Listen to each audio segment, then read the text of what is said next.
You're watching Black and White Sports on YouTube, and this isn't your usual sports channel. Here you get real talk with nothing watered down.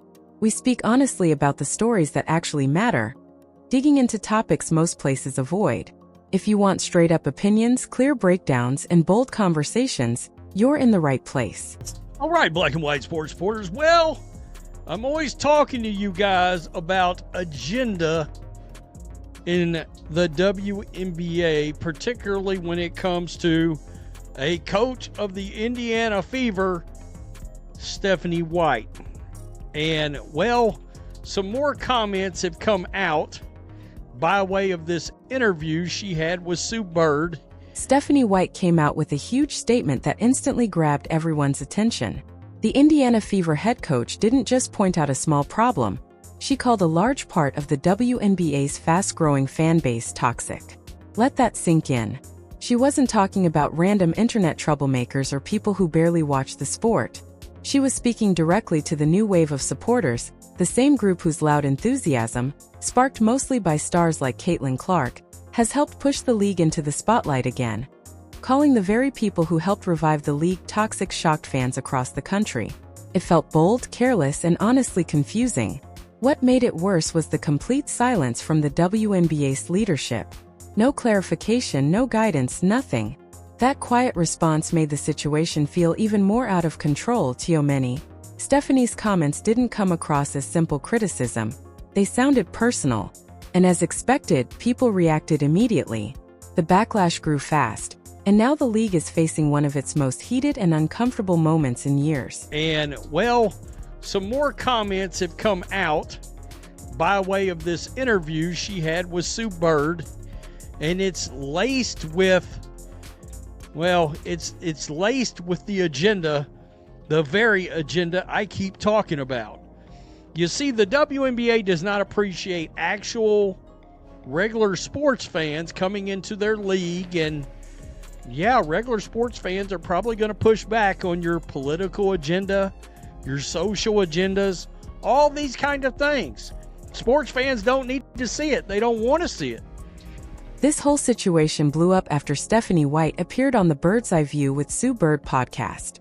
She was asked a simple question about what changes she wanted to see in the league. Instead of focusing on improving the game or talking about ways to grow the WNBA, she shifted the conversation toward criticizing the behavior of fans. And this wasn't just a quick remark or a moment of frustration. Her words reflected something deeper and more troubling that many people have already sensed. It's starting to look like the league isn't very welcoming toward real, everyday sports fans, especially those who push back against the league's political or social messaging. That attitude is causing a serious divide. The WNBA is slowly pushing away the same people it needs in order to grow, connect, and stay relevant in the long run. Now, my issue with this is, if you're a regular sports fan, you're now toxic because you don't want to hear about their political agendas and their causes. All right? We're not talking about they're getting behind we're trying to cure cancer. No. We're trying to keep it normalized for sports players to continue having romantic relationships that literally conflict in between opposing teams. Which, by the way, because of gambling, is shocking. This is where the double standard becomes impossible to ignore. Stephanie White's message showed a kind of hypocrisy that many fans found shocking. She strongly supports the idea that the WNBA should lead social conversations and continue promoting a very clear political viewpoint. But the moment everyday viewers, people who simply want to watch good basketball, push back even a little against the nonstop messaging, they are suddenly labeled as toxic. This reaction overlooks something very basic about sports. Most fans show up because they want excitement, competition, and a break from everyday stress. They're not looking to be surrounded by social debates every time they watch a game. By placing political themes above natural growth and wide fan appeal, the league is pushing away the same supporters it needs to survive. It's a confusing and frustrating approach for anyone who understands how audiences actually work. Which, by the way, because of gambling, is shocking. There's gambling on WNBA games, props, etc. You got players in the league that are having romantic relationships with each other. We've never brought that up. But if you look at gambling and you look at that, that is a huge problem. That is a huge problem.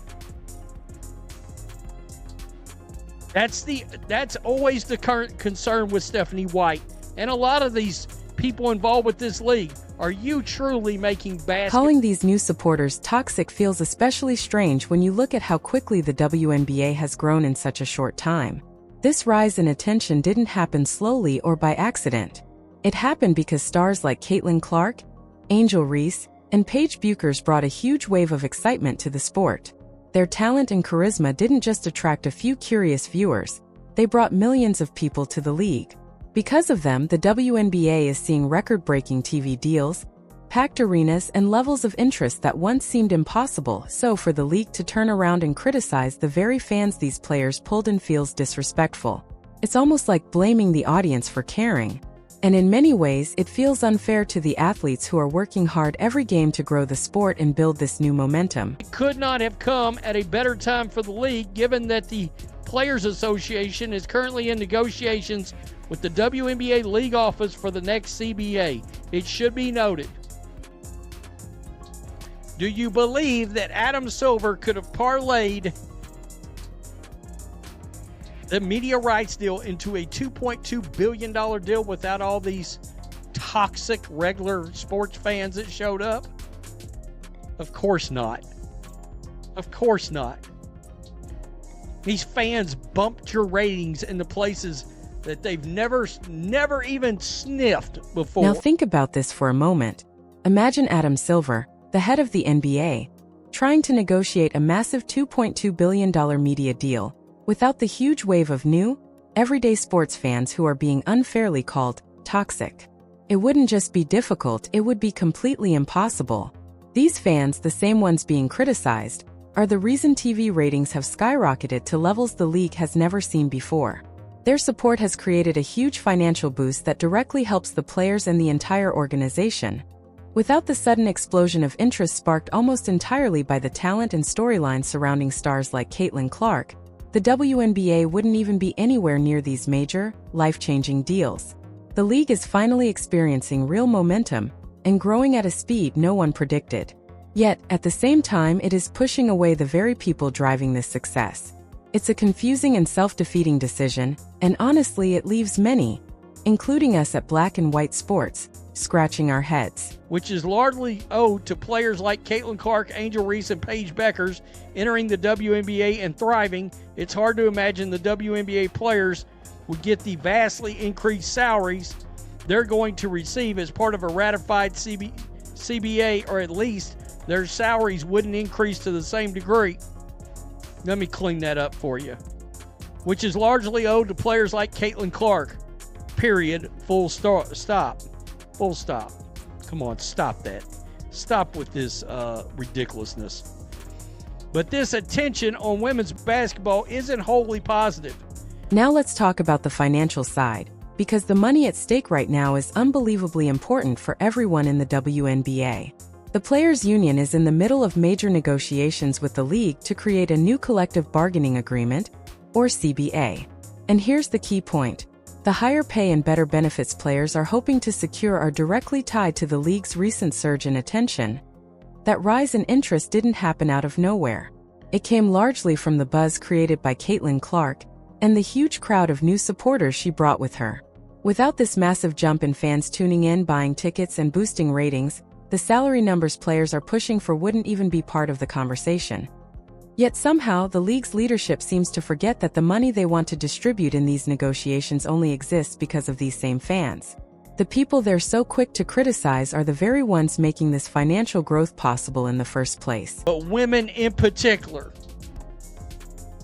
She just come right out and said, I want our league to be all up in the agenda. I think we want to continue to expand the footprint to look to make sure the season's longer.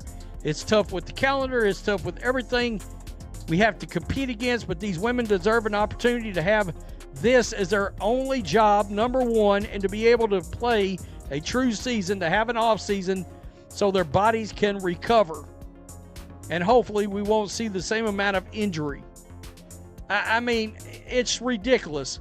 We want The hypocrisy becomes even clearer when you compare the league's constant criticism of its fans to the problems happening inside the WNBA itself. The league is quick to call supporters toxic for questioning its social messaging, yet it rarely addresses the major professional issues taking place among its own players. One example is the growing number of romantic relationships between athletes on different teams. This isn't a small or harmless situation, especially now that legal sports betting is becoming more common. It naturally raises questions about fairness and the overall trustworthiness of the competition. Despite how serious this concern is, it's barely discussed or acknowledged by the league. Instead, fans are repeatedly scolded for being too emotional or divided. It's a complete reversal of what the priorities should be. I'm not shutting up about that. Not a chance. And now that gambling is in the background, I'm certainly not shutting up about it. It's a problem. Plain and simple. I mean, frankly, if the government wasn't so damn busy, I'd be like, maybe you ought to launch an investigation into the WNBA when it comes to gambling and all the romantic relationships among teams where they obviously know what each other are doing on a professional level that affects actual games played, that people are losing their hard-earned money betting on. The truth is, some people might say this topic shouldn't even be brought up, but ignoring it doesn't make it any less real. The issue of players getting into personal relationships that might interfere with fair competition is not some tiny side concern. It's a huge warning sign that the league keeps pretending doesn't exist. And now that legal sports betting on WNBA games is growing fast, especially with fans placing bets on individual player performances, the problem becomes even bigger and impossible to brush aside. When relationships form between players on different teams, it raises a serious question. Are decisions being made strictly for the sake of winning, or are personal feelings creeping into the game? You have to wonder whether playing time, coaching choices, lineups, and even intensity on the court are affected by these emotional connections. And if that's even a possibility, then the integrity of the entire league is at risk. That's far more dangerous than anything a fan might say online, even if their words are harsh or opinionated. That's why so many people found Stephanie White's comments so out of touch. She acted as if the biggest problem in the WNBA is fan tribalism, as if passionate loyalty to teams or players is some new poisonous trend created by Caitlin Clark supporters. But anyone who understands sports knows tribalism is not a problem. It's a feature. It exists in every major league around the world. It's the engine that keeps fans engaged. It fills stadiums, boosts TV ratings, and creates rivalries that bring life to the game. Trying to paint the WNBA's new audience as unusually aggressive or nasty is ridiculous. These fans are behaving exactly like fans of every other sport. They argue, they cheer loudly, they debate, and they defend their favorite players. That's normal. Acting like it's some scary new phenomenon only proves how disconnected certain people in leadership have become from the culture of sports in general. Instead of embracing this wave of energy, excitement, and conversation, White and others seem bothered by it. And that irritation is revealing. Many in the WNBA seem so committed to tying the league's identity to political messaging that they struggle to allow fans to focus on basketball, without treating that preference as suspicious or harmful. They mix the sport with constant social statements, then act offended when people say they just want to enjoy the game without a lecture attached. This failure to separate the sport from the ideology is more than a minor issue. It threatens the league's ability to grow. Fans want great basketball. They want to see tough matchups, standout performances, and dramatic storylines that come from the court, not from press releases. When every moment is wrapped in political framing, it divides the audience instead of uniting it. And when fans speak up about wanting less of that, they're suddenly called toxic. That creates an environment where disagreement isn't allowed. If you voice a different perspective, you're accused of being the problem. Fans feel pushed into silence unless they fully agree with whatever message the league is promoting. Instead of building a larger community with many viewpoints, the league ends up creating a small echo chamber where only one kind of opinion is acceptable. That's not how you grow a sport. This isn't about pretending real issues don't exist. It's about recognizing that a sports league also has basic responsibilities: fairness, professionalism, and transparency. And those responsibilities include dealing with internal issues, including the huge ethical questions posed by romantic relationships between players on opposing teams, especially in an era where gambling is a major part of the conversation. Ignoring that problem while lecturing fans about their tone shows a seriously flawed sense of priorities. It shows that the league is more interested in controlling the fan narrative than addressing conflicts that could damage the credibility of the sport itself. The commentator who addressed all of this was clearly frustrated, and understandably so. He pointed out that the WNBA often operates in ways that come across as disorganized or unprofessional, especially when compared to the NBA, NFL, MLB, or NHL. Those leagues understand that fans are not props. Fans are part of the fabric of the game. They cheer, they complain, they argue, they scrutinize. That's what it means to care deeply. But the WNBA seems to want something different. Fans who watch the games, buy the merchandise, boost the ratings but remain silent. Fans who don't complain, don't disagree, don't challenge anything. That expectation is completely unrealistic. You can't demand loyalty and then tell people not to have opinions. That's not how fandom works. The outrage expressed by the commentator, saying clearly that fans will not be silenced, speaks for a lot of people. He emphasized that supporters have every right to speak up, to criticize, to celebrate, and to challenge the league when it acts in confusing or hypocritical ways. Fans aren't going anywhere, and they're definitely not going to be quiet when they feel disrespected. That's what makes Stephanie White's comments so shocking. Her criticism of the very people who have brought new life to the league, especially people drawn in by Caitlin Clark's popularity, feels like a slap in the face. These fans are responsible for record-breaking ratings, sold-out arenas, and incredible momentum. Without them, the league would still be struggling for attention. Instead of appreciating them, certain leaders seem determined to push them away or shame them for not thinking the right way. It's a strategy that almost guarantees setbacks. If fans feel attacked, they will eventually walk away. And once excitement disappears, so do sponsorships, media deals, and opportunities. The commentator even argued that if government regulators weren't focused on bigger national issues, they might actually investigate the WNBA for possible gambling-related conflicts tied to those player relationships. It's a dramatic point, but it shows how serious these concerns are to many observers. And it certainly highlights how much bigger and more important these internal issues are compared to the so-called toxicity of passionate fans. Right now, the WNBA has a once-in-a-generation opportunity. It has enormous momentum. It has new stars who have captured national attention. It has media coverage that it has never enjoyed before. This should be the moment when the league welcomes every new supporter with open arms and builds a strong, lasting connection with its growing audience. But instead, comments like White's create unnecessary tension. They make new fans feel unwelcome. They suggest that unless supporters adopt the league's preferred political stance, their voices don't matter. That kind of environment pushes people away. The truth coming from the commentator and echoed by many fans is undeniable. They will keep watching, they will keep supporting, and they will absolutely keep speaking up. Fans are a diverse group with different values, backgrounds, and opinions. And that diversity is a strength, not a weakness. Stephanie White's decision to label Caitlin Clark's devoted supporters as toxic is more than a mistake. It's a major misjudgment that risks damaging the relationship between the league and the people who are driving its success. The WNBA is now at a crossroads.